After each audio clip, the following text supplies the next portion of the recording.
Atlanta News First starts now.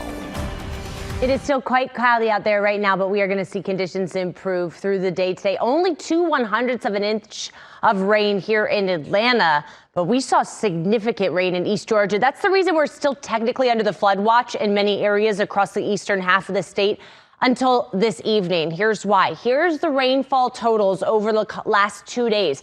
Areas like Northwest Georgia barely saw any rain, a trace of rain in Rome in the last 48 hours. Meanwhile, parts of Madison County saw almost 7 inches of rain, over 3 inches in Athens, over 2 inches in Griffin. So there is still a potential for rising creeks and streams in that area. But for the most part, the heavy rain has moved out. Here's the only showers I'm seeing.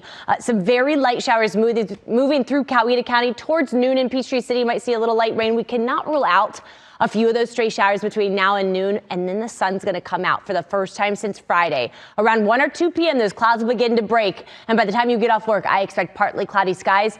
High temperatures back into the low 80s today.